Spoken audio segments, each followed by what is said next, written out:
Pro Group Management. Workers' comp that works for you. This is 7 at 7 from the Las Vegas Review-Journal. Good evening, I'm Jen Ah. Thanks for joining us on 7 at 7. A woman with locked-in syndrome is awarded $47 million in a malpractice lawsuit. That starts off our health segment, sponsored by Boulder City Hospital. We're here for you when you need us. The woman alleges doctors failed to adequately treat her low sodium when she was hospitalized after a fall in 2019. According to Amy Geiler's lawsuit against multiple doctors and nurses at Mountain View Hospital and Mountain's Edge Hospital, she can no longer move and can only communicate through blinking. A jury awarded her $47 million on Tuesday, but her lawyer says she'll most likely receive around $5 million due to Nevada law. Meanwhile, Mountain View Hospital's lawyer says the verdict shows the hospital did not cause her injury, that it deeply saddens us what Ms. Geiler has endured. We are committed to ensuring the highest standard of care for all our patients. And if you recently bought a bottle of Fabuloso multi-purpose cleaner, listen up. Millions of bottles are being recalled, including the lavender scent, ocean, lemon, passion fruit, and spring fresh due to infection-causing bacteria. Contact Colgate-Palmolive Company for a refund. In more top stories, sponsored by Nevada Hand Silver Sky Assisted Living Community.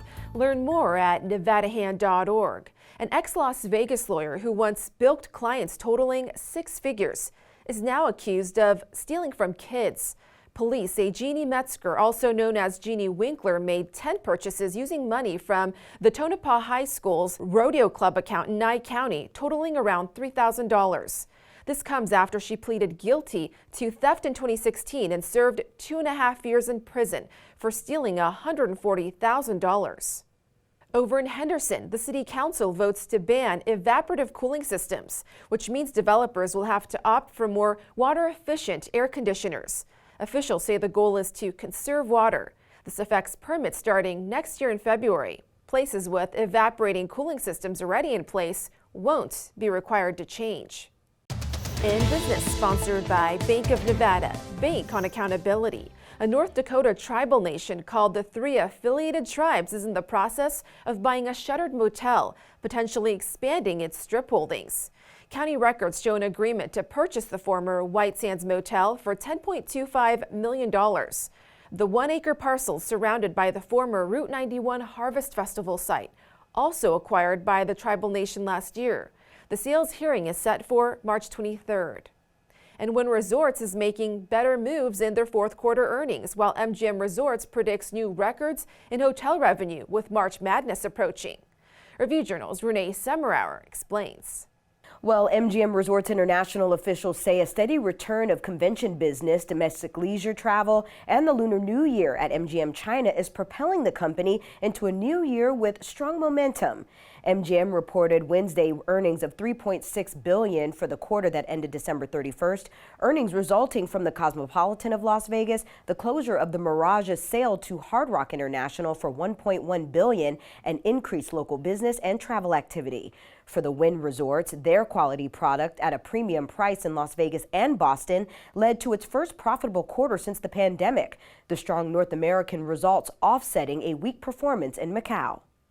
Even though Macau, where they have 3 resorts, is not responding quite as well because really the pandemic, they had a very encouraging what they call Golden Week, which is where the Chinese New Year falls. And there's more. Wynn not only has a robust convention calendar, the new Awakening production has a strong fan base, and the Formula One Las Vegas Grand Prix is right around the corner.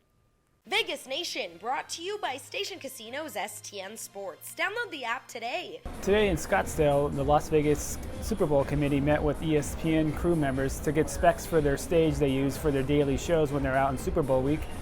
Got a back-of-house tour of the stage, their office space, and their newsroom, kind of getting ideas for what they can do out in Las Vegas. All kinds of meetings going on. Over 50 people here working for the Super Bowl committee, and they're going to be here all week, just kind of taking the whole thing in and looking at what they can take towards Las Vegas and expand on that to make it the big Las Vegas Super Bowl. In weather, sponsored by Star Nursery, your garden's partner for every blooming thing. You can expect a chillier evening with temps set to dip into the 40s in the next hour or so. Otherwise, a quiet night ahead.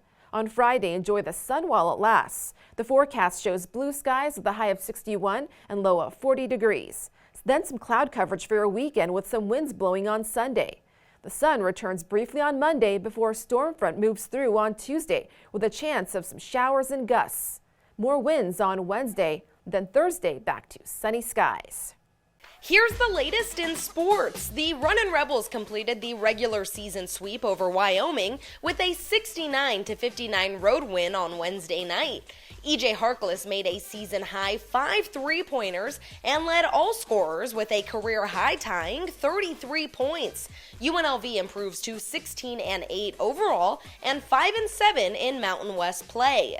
Sports betting brought to you by Las Vegas Paiute Tribal Smoke and Cigar Shop. The Phoenix Suns have seen their odds to win the NBA championship dramatically improve after acquiring former league MVP Kevin Durant on Wednesday night in a blockbuster trade with the Brooklyn Nets. The Suns dropped from 12-1 at the Westgate Superbook to win it all to the plus 450 second choice behind the Boston Celtics, who are the plus 325 favorites. Likewise, the Dallas Mavericks saw their title odds drop from 25-1 to 14-1 after acquiring All-Star guard Kyrie Irving in a trade with the Nets.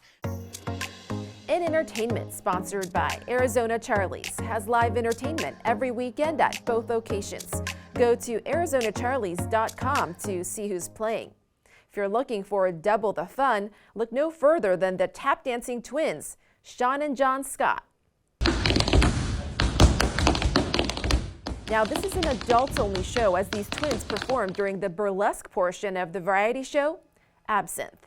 But when we first started tap dancing together, it felt like we was bouncing off each other. It was more of like a jazz player and a tapper. It was like peanut butter and jelly. So it just felt good, and it made us compete against each other. Which I always win. And it makes us better. Absinthe runs every night of the week at Caesar's Palace.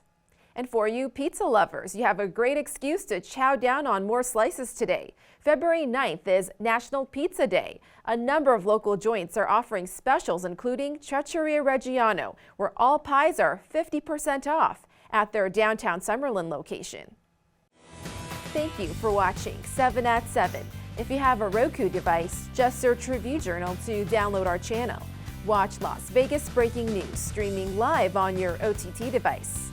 We'll see you tomorrow for more 7 at 7. Review Journal Studio, sponsored by Adam Kuttner. Get the maximum settlement as quickly as possible. This 7 at 7 update, sponsored by Pro Group Management. You're watching 7 at 7 from the Las Vegas Review Journal.